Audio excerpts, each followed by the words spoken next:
What is good, guys and gals? Welcome to the Films and Pixels Podcast, episode 36. I am your host, Afif. Thanks for tuning in once more. Thank you for being patient. I realize it's been probably more than 2 weeks since I uploaded any new episodes. I'm gonna be honest, sometime in mid-May, I was really sick. Like, almost for 1 week, I couldn't get out of bed, like coughing, at one point sneezing, very high temperature, so it was just very bad time. Plus, my work schedule, just a bit hectic, but also a bit manageable. I just couldn't find the right time to just, record another episode. Plus, there was some material I just wanted to think about and come up with, but I'm confident with what I have. So, it would be really great for me as well if you subscribe to this channel. And I also realize I do need to make more of an effort on Patreon as well. So I do acknowledge that, adding more content to Patreon would be really helpful for me as well. It'd be really great. I mean, it would be good for this channel. It'd really great for me to help make some extra money on the side. So that the more money I make, the more content I can upload to YouTube and so forth. So really, I would appreciate it. And if you subscribe, please spread the word to a friend of yours. Thank you so much anyway. And again, you could always like, comment, and all that good stuff. Comments are appreciated. Keeps the engagement going up. So it would be really helpful. So please, thank you so much anyway. But for topics, I've got some good stuff actually. I'm reviewing a couple of movies. First, Guardians of the Galaxy Vol.3, and then the Little Mermaid remake. I'm going to be talking about those two movies. Plus some strange news about Rick Dalton. Who is in? What is this Rick Dalton about? Also, speaking of Disney, they're shutting down a major attraction resort. It's very well known, one of their major properties. I'm sure some of you may have heard about it. Plus, one of my favorite animated TV shows finally making a comeback. Now I think about it, I may have talked about it before, but there's a definitive date, schedule, and platform for when it's coming back. And plus, a new device. It's kind of familiar name, familiar look, but I'm going to be talking about that soon. So, a lot to look forward to for this episode. I'm very much looking forward to just sharing my thoughts, opinions, reacting to all kinds of situations, entertainment technology. So, again, thank you for tuning in. And from here on out, let's go on, move forward with episode 36. Guys and gals, I can confidently say after many years of delays, obviously controversy, COVID-19 delays, and so forth, reshoots and even reconciliation between James Gunn and Disney and Marvel as well, I'm happy to say Guardians of the Galaxy Volume 3 was worth the wait. Our patience has paid off significantly. And I'm glad this is really a very good movie in the Phase 5 era after somewhat of a lackluster movie from Quantumania. So I'm really glad this is a very good movie and it closes off the trilogy really well. James Gunn has a great understanding of comic book superhero movies.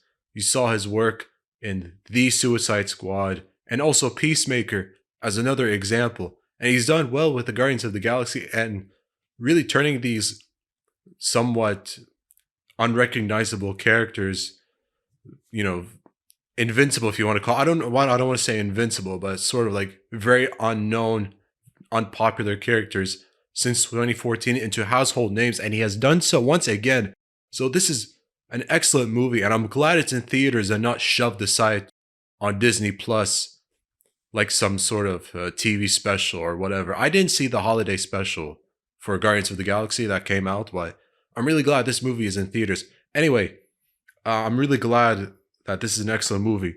And I really like how for this movie, it's more of a Rocket Raccoon centric story, as is indicated in the trailer. Because a lot of times with Rocket Raccoon, we see him early on, he gets injured by one of the characters that was teased in Volume 2, Adam Warlock, played by Will Poulter.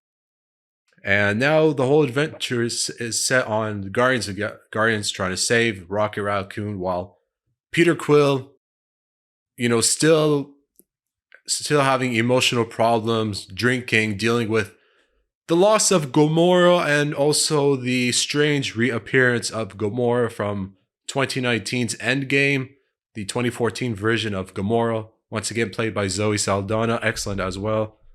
So depressed and still dealing with drinking. So this is where we are with Peter Quill. It does pick up after the holiday special, of course, with two more members with Cosmo the dog and Kraglin, played by James Gunn's brother, Sean Gunn, so who's sort of taken sort of the fin ability or whatever is the fin whistle sharpener specialty from Yondu, previously played by Michael Roker. So that was pretty cool to see. Because and sort of like Adam Warlock coming out of his cocoon, he doesn't know any better, but he is tasked with defeating or killing the Guardians under the task of High Sovereign, those gold people. So that's what it is. And it's funny how the part of their journey does become a little bit awkward when they're forced to reunite with the Ravagers and Gamora being part of the crew. So you can imagine how emotionally uncomfortable that made Peter Quill feel. Peter, he just wishes that this Gamora is the one he knew he once loved, and like there's a lot of tension between them. I even love that scene with like they're going to retrieve some sort of hard drive data or something. Yeah, it's like a hard drive used so that an off-kill switch doesn't kill Rocket. But I will continue to talk about Rocket in just a moment. But there are a couple of characters, or even more than that, who I really liked and was really entertained by in this movie. Mantis. Mantis, I thought she was still going to be stagnant as still like this, like, oh, I know how to get into your feelings. That kind of character. She was great before. She's so much better now. She actually knows how to fight hand-to-hand combat.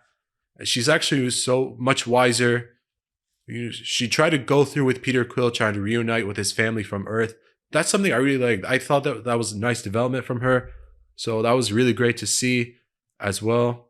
And she's always been one of the more interesting characters since Volume 2. And also Drax and Nebula. Their arcs, I don't want to say satisfying, but I like where they were from beginning to end in a way. They're still themselves. And at least like their futures become clear. Drax still the funny guy when he either tries to be or doesn't try to be, and Nebula's trying to still like with that voice that Karen Gillan does a good job using, but still we saw growth from her from other films to this one, still more of a reliable character, sort of speak. So that was pretty kind of cool. But the flashbacks, it becomes clear, where did Rocky Raccoon come from? How did he gain this high intelligence? How did he escape from his captivity? How was he made from his lab experiments? Why was it such a traumatizing experience for him? We don't see how he met Groot, who I will talk about, but it does show his friends that he knew from other animal friends locked in a cage with him, and more specifically, the High Evolutionary. Such a compelling villain. I really like the High Evolutionary. He was so good. I really like this High Evolutionary. He's not about like Earth conquering, Earth shattering. It's more about him trying to play someone like above God, creating societies, using animals, being high with advanced intellect with animals, and like with the counter Earth and all this sort of stuff. And like with Rocket's IQ surpassing even the High Evolutionaries, it became his obsession throughout the movie, and he was willing to do whatever it takes. Even after that one scene that like literally destroyed or annihilated an entire planet. So that was crazy from him. But really, like the High Evolutionary, I have the name of the actor, but I really, really liked this performance. Really one of the more compelling villains, especially in this movie. And just like sort of like his maniacal, psychotic behavior. I really liked what I saw in this movie. And especially with like, and even like Rocket escaping, noticing the treatment of his friends, of course it ended tragically. So it sort of shaped Rocket's view of everything he's been through in life. Okay, so cameo appearances. A couple of cameo appearances I really like. Nathan Fillion, it was cool to see him. Some people might remember him from that Castle TV show, really cool. And of course, the Gunn's wife, Jennifer Holland. Some people complain about Jennifer Holland being in another James Gunn project because she's his wife, but that's business, so what can you do? It's fine and whatever. Also, cool to see Sylvester Stallone once again. I remember he made an appearance in Volume 2, so it's cool to see him make another cameo in Volume 3. That was pretty cool. And also, Adam Warlock, as I said earlier, to me, he was just like a secondary antagonist that's just more like an obstacle more than anything for the Guardians. Doesn't have much personality. Doesn't even know what he's doing half the time. He just follows orders, search and destroy for his mother. And again, it kind of shows one character not being high in the IQ and another high in IQ with Rocket. So I thought that was kind of interesting to see. But the High Evolutionary's obsession with Rocket, again, really a compelling villain. And he knew his goal. He knew his purpose. He knew what he wanted. And so that's just something I liked maybe a little more than the last two villains, like Ego the Planet and what's Executioner guy. I mean, like, what, 3 phases later. I mean, I'm a fan of these things. Ronan, Ronan, the Executioner guy. I almost forgot. But again, just like before, like Volume 3, still very colorful, still very humorous, still like the humor was not forced. So that's something I really like. Especially, I like some of the camera shots. I will talk about my favorite scene that occurred somewhere in the 3rd act. You know, and I really like how Groot in almost MCU film, whether it's like regular tall Groot or baby Groot or teenage Groot, this Groot is probably my favorite. He's like more buff, muscular, fit-looking Groot as well. Still voiced by Vin Diesel. This is my favorite iteration of Groot, just based on how he looked. And I especially love that scene with Peter Quill, you know, with the guns out, with all the tree roots and like guns everywhere. And then when Peter Quill jumps off the building and then Groot follows him down and then he catches him and like flies to unknown location or outside of the Counter Earth area. Like, I thought that was so cool. That was probably one of my favorite parts of the film, with Peter Quill and Groot, just a complete synchronization and just guns everywhere. I thought that was so cool. So that was just really nice to see the trust between both characters. Now, I don't want to spoil too much, but when there was like a group of children held in a captive, it was nice to see Drax, you know, having this fatherly side of him. It sort of reminded him when he was a father himself before obviously Thanos killed his child. So it was cool to see Drax being like the fun, good dad again. And it was kind of nice to see how Nebula evolved, whereas like Gamora's like more like a stubborn character sort of way. Like, you know, whereas like previous films, it was like this way with Gamora and Nebula, and now it's like the other way with Nebula and Gamora. So I thought that was pretty cool to see as well. Of course, 3rd act was predictable with, the city or planet, I think Planet Nowhere in danger and civilians and all that. But I mean, with team members captured, like, of course, there was a dangerous rescue mission and so forth.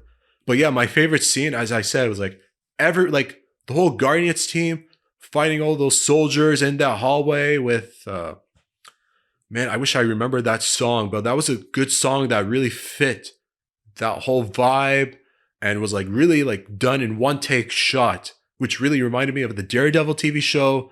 And I just thought that was so cool how like the camera moved that way with a character doing something really cool the other way, and, you know, tag team combo duos, and like that was so cool. That was probably like my favorite scene that occurred in the 3rd act. I thought that was really fantastic. I really, really liked that scene. That was probably really cool. But like, yeah, I'm just glad by the end Peter Quill matured as expected in the end, and like he knew what he wanted as well. But I really, again, I have to give praise to Shikwudi Iwuji, the name of the actor who played the High Evolutionary. Again, sensational performance by him. The main cast, they were sensational as well. I'm not saying anything otherwise. Peter Quill, you know, Chris Pratt, still great as Peter Quill. Drax, funny as usual. Nice to see a little more of Rocket Raccoon in the 3rd act. Again, not much for him, but the story was also centered around him, just give him more emotional weight in this story, and so forth. So I thought that was really nice and on. And as for how it ended, it's really fine by me. Like, it's nice, like more of a closure for the whole Guardians, for the whole gang. So that, and it's really fine. But like some of the characters remaining as members of the Guardians team, I mean, I'm not sure that's a really satisfying ending, but at least like that's supposedly their future. But it's nice to see Peter Quill like finding something more for himself to move on, and Gamora being more of a Ravager. Of course, like she's not going to be the Gamora we all knew as audiences member, but I mean that's just the consequences of timeline changes or and so forth. But yeah, guys, like I think for this movie in the Phase 5 era, this is really a very good step forward. And like let's hope and pray that the Marvels coming in November also takes the MCU in the right direction. And the trend still goes really strong, but this movie in general, again, if you still have any chance to go see it, please do so. It is a must watch. At least put your mind at ease if you have any concerns about the Phase 5 era, but Volume 3, in terms of like a movie series trilogy closing properly, this movie does close the story of the team properly, and that is fine. I also don't blame someone like Dave Bautista a few months ago saying like, it's time. He doesn't want to do more hours and hours of going through makeup and so forth, and that is understandable. But it's good that there's closure. It's good that there's a resolution. It's a good thing that character arcs are fulfilled. And so it's just really great how the movie ended. So yes, I fully like this movie very much. Excellent movie. All right, like I said, second movie I will review, and I was pleasantly surprised that I liked the Little Mermaid live action remake.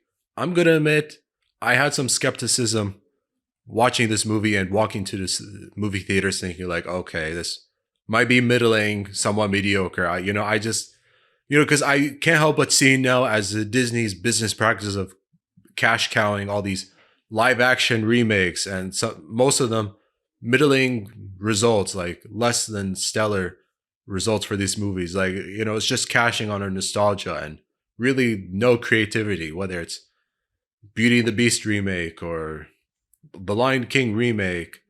The Jungle Book remake was okay, but I mean, it's just obvious that it was all business decision and not any sort of creative decision behind it. You know what I mean? So that's why I was sort of hesitant on this, especially when you consider that two other movies like Pinocchio and Lady and the Tramp, those movies got remakes and they were just shoved into Disney Plus and poorly reviewed and and not very good. I didn't watch them, but it's just clear to me that they were not a very good movie. So I was concerned that this would be another mediocre disappointment, but I'm happy to say I realized that it was far from awful or trash. None of that. It's not perfect either, but it is an excellent, enjoyable movie.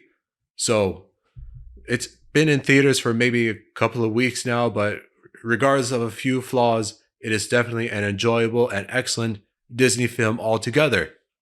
And I can confidently say, please, go watch it. Very good movie. Amazing. The cast, excellent. Especially Chloe Bailey. I loved Chloe Bailey in this movie. She was fun.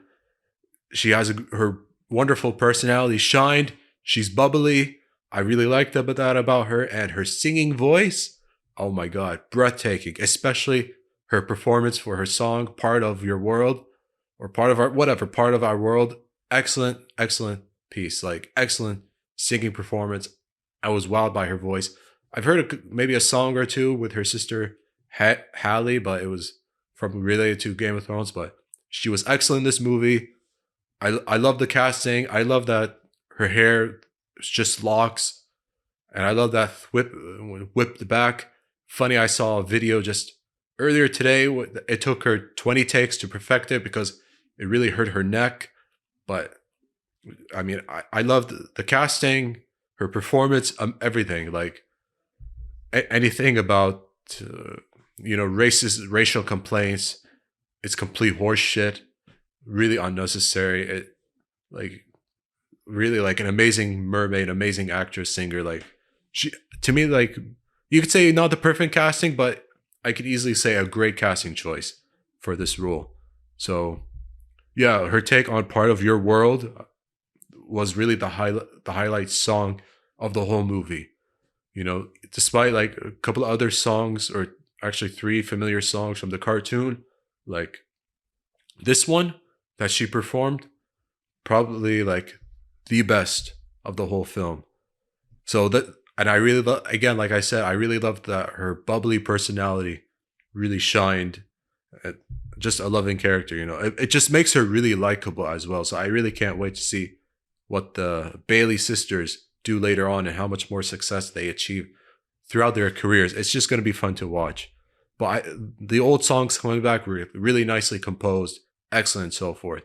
Okay, visual effects. The visual effects, like sure, like really well done, like good visual effects, but mixed feelings towards it. Like somewhat, like okay, the visual effects regarding the scenes in the water, okay, it's still pretty good, but regarding the animal characters like Flounder, Sebastian, and fuck, what's the bird character, whatever, uh, really weird looking, a bit too realistic, but like sort of unsettling, like kind of uncomfortable to look at, but still like performances from David Diggs and Aquafina, they were like really great. So I thought that was pretty good. Javier Bardem, I wasn't totally sold on him as King Triton, but he still showed how much powerful and stubborn he is as a father. So like that stubbornly father figure. So pretty cool to see him. Especially in the first act, really the father-daughter relationship that drove Ariel to make her choices. But yeah, but Melissa McCarthy as Ursula, like to me, she enjoyed herself as Ursula. Like Melissa McCarthy, like to me, like she had a lot of fun playing Ursula. So her performance was excellent. That was really good as well. You know, and yeah, for the most part, it follows the movie faithfully. Uh, there was a uh, scene, Prince Eric singing the song. I don't remember that in the cartoon. That was a new addition. So again, like few changes here and there. I thought somewhat interesting, but it's really fine as well. And even that one scene with the characters traversing through the marketplace, uh, and then that leads into that rowboat scene with "Kiss the Girl" song. I thought that was interesting how that was done as well. For John Howard King, as who played as Eric, fine performance, but his you know the song he performed, I wasn't really wowed by his voice. I'm not saying it's bad. I just I wasn't convinced he was a good singer or anything. I just wasn't a fan. But at least both characters in this movie, like they share a common problem, that always feeling stuck in a restricted area because of laws and regulations in place and being part of a royal lineage and so forth. But yeah, like another problem I had with the visual effects, giant Ursula, she just looked like a fucking lifeless statue to me. It was just kind of weird. Just I don't know, it's just weird looking, like no expressions, no on her face, no intimidation, nothing. Like it's just I didn't like that. It was just really weird. But yeah, this is a fantastic film. Really one of the better live action remakes as well. Great job by Rob Marshall, director of the movie, on his work here. Great casting as well. I'm sure that wasn't very easy. It wasn't easy at all, with like hundreds of women auditioning for Ariel, and they somehow nailed Chloe Bailey. So great casting choice here. Good movie. It's a good time if you're watching it with family as well. So, I have to say this is another excellent movie as well from Disney. Very good job. Probably one of the better remakes since maybe Jungle Book, I would say. I like that Jungle Book remake. So yeah, I recommend it as well. I recommend it as a good watch. Go check it out in the cinemas if you can right now. We all know just not too long ago, back in 2018, when Quentin Tarantino directed Once Upon a Time in Hollywood, which I thought was excellent in itself.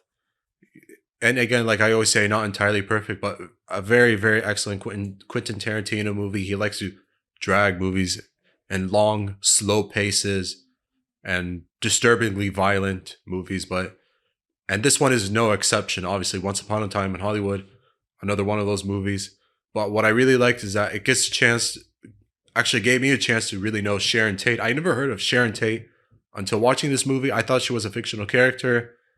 Researched her story online. I was shocked about how she was killed while pregnant by crazy cultists.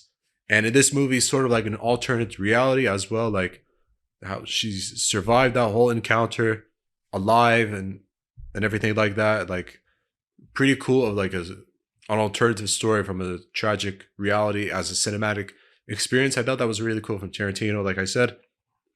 So I really enjoy the characters of both Rick Dalton and Calvin Booth, played by Leonardo DiCaprio and Brad Pitt, respectively. So, and even that one scene with like Rick Dalton pointing at the TV, like it became a meme now all of a sudden all over the internet since that time. But so what I don't understand is, why does Leonardo DiCaprio's character Rick Dalton now, like his name popping up all over the news? Why like does Rick Dalton now matter? Like it's just something I don't understand, and it's weird. So Tarantino, he announced on his podcast called The Video Archives with his co-host and Pulp Fiction, and also one of the writers of Pulp Fiction, actually, Roger Avery, the sudden death of Rick Dalton. Like I don't get why like it had to be a topic. His daughter Gala is a producer of the podcast. Like there's even a whole post about it on Twitter saying, on May 19, 2023, actor Rick Dalton passed away peacefully in his home in Honolulu, Hawaii, said Gala. He is survived by his wife Francesca, whatever. Dalton was beloved by fans of Bounty Law, where he played bounty hunter Jake Cahill for 5 seasons, and also for his iconic role as Eddie Kaperniski, the flamethrower wielding vigilante, and the Fireman Part 2, and the Fireman 3 CIA crackdown. But he was also so much more than that. With a career that spanned over 20 years, on this episode of the Video Archives podcast, we invite you to remember Rick Dalton. What? No one knows anything about Rick Dalton. Who is Rick Dalton? He's just a fictional character. This is why it's so weird. No one remembers anything about Rick Dalton.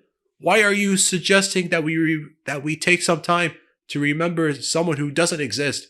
He never existed. He was only brought to life by an actual actor who is 48 years old, very healthy, living very well in Los Angeles, and is fine. Like, I don't understand why Tarantino just said, oh yeah, he's dead.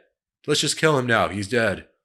Oh, he was born in 1933, and let's make sure he's dead in 2023, 90 years old. So yeah, why not? Let's just do that. Like, I don't get it. Just none of that makes sense. Why are you deciding that there has to be a life of a character on your podcast who no one has ever heard of until watching this movie in 2019, and yet you decide to have like a book about him? Like, I don't get it. Like, is there something I don't know? You know, I just think the timing of all this is just very weird. And yes, I know this character of Rick Dalton, his best friend, is his stunt double, Calvin Booth. So of course I saw the movie. I know it, and whatever. I just, strange timing, especially when you consider that Martin Scorsese's movie, Killers of the Flower Moon trailer, now available on YouTube, and I think also showcase as well at the Cannes Film Festival as well.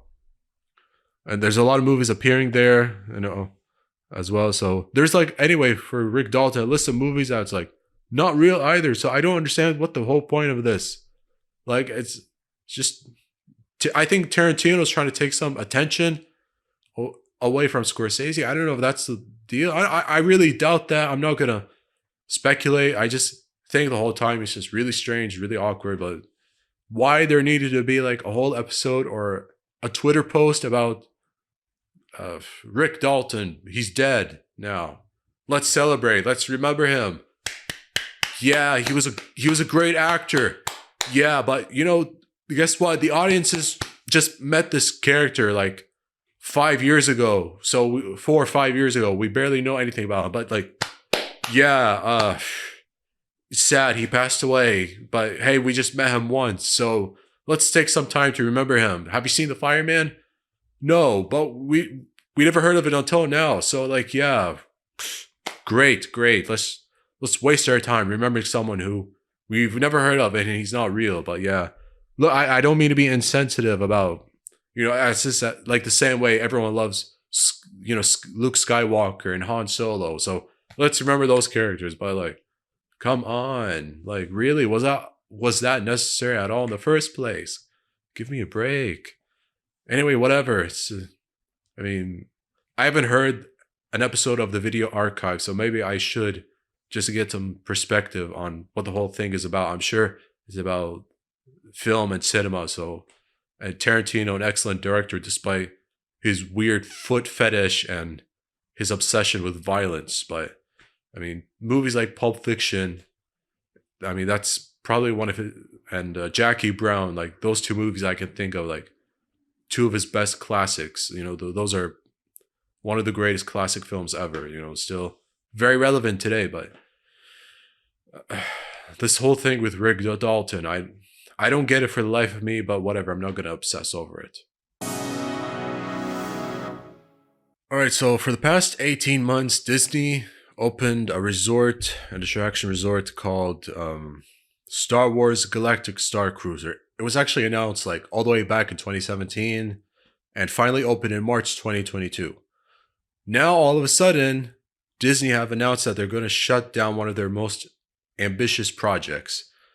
And it's no surprise that it does have to do with the enormous price tags that they've been charging their customers to go through, and really not making much of a sizable profit to keep their business going for another year.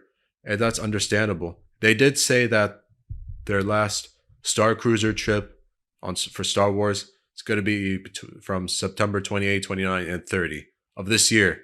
And then that's it. Close after that. At least, of course they're going to contact guests who have booked after September. Let them know, either reschedule at an earlier date or just cancel entirely and get refunds and so forth.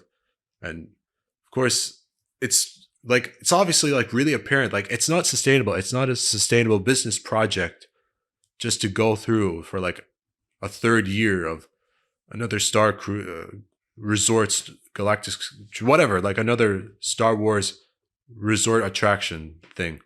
Of course, anyone who's a Star Wars fan, of course they're going to go through a resort, Star Wars theme attraction. And that's really fine. But like at the price tag is like being set, I have the numbers here, like a 2-night stay that would cost like $4,800 for 2 people in a standard cabin, and like $1,200 for 1 person a day. And that's crazy. Like even a family of four could get a discount, but like basic package of like $6,000 for 2 nights. Again, like that doesn't really sound like a discount. I don't even know why I said that, but with the price tags of like $4,000 or $6,000, like those are still really expensive price tags for resorts. So it's still crazy. Or a $2,400 price tag for a couple of nights, for example. That's still a lot, but of course that's going to mean employees, who had jobs on this sort of thing, on this resort, of course their job status is going to be affected. So there has to be a way to solve that. But something like this to be ongoing and charging customers like what, $6,000, $4,000, even like $2,000, like I'm sorry, That's egregious. That's asinine. That's nonsensical. Like, it's just best to just shut it down, cut your losses, save some money. You know, whatever budget that was used for the Star Wars cruiser thing, place that money for something else or do something good with that money. But I just think it's just best as well to just shut it down. I mean, that's just, you're charging a lot. I don't know. I honestly don't know how much resorts usually cost. So I don't know nothing. I clearly know nothing about resorts, but for something like this from Disney, I just think it's too much money. Like, it's egregious what Disney are charging. I would just say, like, just shut it down. It's a ripoff just for people to see Star Wars action figurines. Star Wars, cultural icon, part of pop culture for modern day cinema. Still very important, still very iconic. I'm not disputing or lowering their status. I'm just saying it's just a lot that you're asking for regarding a Disney property just to attract kids and, parents just emptying their wallets or spending a lot from their cards. It's a lot to ask. So I'm just glad that eventually it's going to shut down sometime this year. Guys and gals, me personally, I'm very happy and excited about Futurama coming back later this year. In fact, like in 1 month, exactly, sometime in July. So I'm very happy about Futurama coming back for season 8. Hulu ordered 20 episodes, so it's going to be broadcasted on Hulu, or I should say being streamed on Hulu, but it's just really amazing. I'm very happy as someone who watched all 7 seasons, every episode of Futurama. I'm very happy. I'm very excited that Futurama is coming back for an 8th season, considering its history of like canceled once, maybe after season 5 or after season 6, and then coming back on Comedy Central at some point. So it's been a whirlwind, but I'm glad hopefully by season 8 it does close some unresolved storylines. I'm really happy about it, especially producer Matt Groening coming back, David X. Cohen also coming back. Voice cast of Billy West, Katie Seagal, Maurice LaMarche, Tracy McNeil, Lauren Tom, Phil Lamar, David Herman coming back. And I'm very happy about John DiMaggio coming back as Bender. If John DiMaggio didn't come back, it would have been a disaster. It's the same John DiMaggio who plays the king in that Enchantment Netflix show. So I'm really happy about everyone coming back. I love the characters, whether it's Dr. Zoidberg or the Professor. I mean, even Philip J. Fry. I really like I'm just really happy about Futurama coming back for an 8th season. If it's it's going to be officially last season, all right. But please don't do this thing where you just like season 8 and just like, all right, let's end it for like another 5 years. Like it would be really great if there's a 9th season. I really hope it's successful. I'm just really excited. I'm very excited about it. I mean, so it seems like it'll be like 10 episodes and then like another 10 episodes somewhere in the second half, like, or delayed for another month maybe. But yeah, if I'm correct, it's going to be 20 episodes, but if it's just 10, okay, fine. But at least there's going to be a season 8, whether 10 episodes, 20 episodes. I'm just really happy about it. But yeah, I'm just glad, like, like I said earlier, like going to pay off some mysteries from season 7, continue storylines and so forth, develop the relationship further between Fry and Leela, the one-eyed Cyclops lady with the purple ponytail. So that would be really cool. Yeah, what's going on with Kif and Amy and Nibbler? Oh yeah, Nibbler, that pet character as well. Yeah, and it's wild journey, like starting in 1999 on Fox and then coming back in 2010 on Comedy Central. From 2010 until 2013, and then now coming back on Hulu.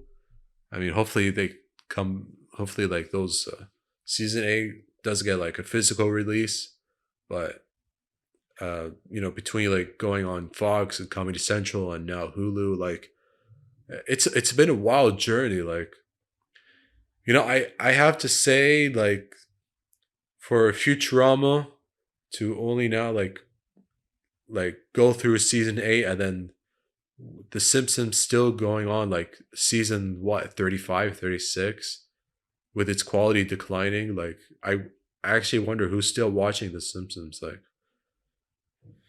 kind of like I don't know. I get the sense that like I just favor Futurama more, but I'm not saying the Simpsons suck. It's just like it just drags on and on and on. Like it would be nice if Futurama continued until like season 10 or something. Like end it properly, not cancel it twice or cancel it a third time. Like have a final resolution into the whole story in itself. That would be really great. Like if it really does officially close, let's say by season 9 or season 10, that'd be really great. You know what I mean? Like don't just stop it if the ratings and the critical reaction just suck, you know? Like hopefully it just closes properly and not drag on and on and on while its quality declines and voice actors change or characters written off, or even worse, like voice actors pass away like we've seen from The Simpsons. So it really would be great if it ended properly. I don't know what's going on with Enchantment. Sorry if I'm dragging on, but regarding Enchantment, I don't know what's going on. But anyway, Futurama, exciting development. It's gonna be really fun. It's gonna be really great. Whenever I get the chance to watch it, I'm really excited to just see it. All right, so final topic. I do want to talk about a new device that just randomly caught my attention from a tech website with a bunch of articles, just scrolling through, reading news and stuff, and it's so weird. It kind of looks familiar based on the design, but it's something totally new and different, and it's called the Beepberry. Yeah, it's sort of like a play off from the BlackBerry, but it's not really. It's not from BlackBerry itself. It's called Beepberry. Yes, it's kind of like a portable e-paper computing device. It really does have a low power. It's a very low resolution. Uh, you know, LCD screen of like 400 by 240 pixels, so very low, not very good at all. It does have like a backlit keyboard and a touchpad, similar to one of those BlackBerry classic phones and so forth.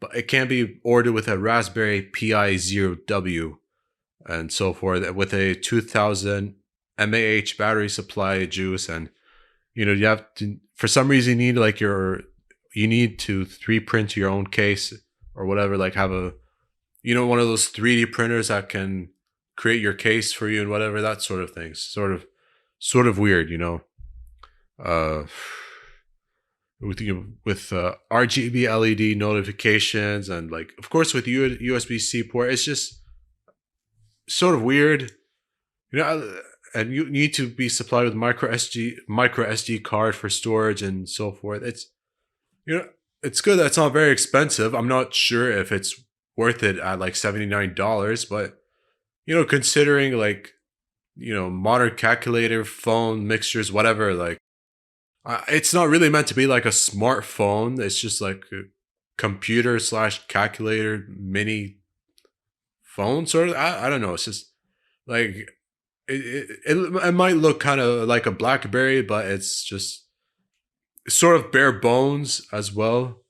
79 is for the bare bones model, let me call it that way, or $99 if you want a Raspberry Pi 0W included as well. Just extra cost for a Raspberry device. So, it's just really meant to be used for like a beeper, universal chatting app or something like that. It does combine with like 15 chat networks to a single package. Developed by a guy named hold on, let me see here. By Migikovsky, is like launched or developed like sometime early 2021 to make life easier for those like utilizing different chatting platforms and so forth. And like 50 units available to be shipped, and going to be shipped at some time soon. So good for hackers to use. So yeah, the guy's name is actually Eric Migikovsky. He's a smartwatch designer responsible for developing the Beepberry device. But whether $79, $90, I mean, it's fine. I mean, for what you're getting, I guess it's okay. Maybe it might be interesting for a while. Then, like, we're still going to be distracted by our smartphones and news apps and social media apps and gaming apps and whatever. And then we'll just forget about the Beepberry exists after like a month or two. Like, I mean, sure, we'll pay more money for new phones, but and the Beepberry is not very expensive, but I mean, it's just, I mean, the features are okay. I mean, sure, resolution is not much. With an LCD screen, battery seems fine. Nice that there's USB-C port, and it's good that we need to have our micro SD cards.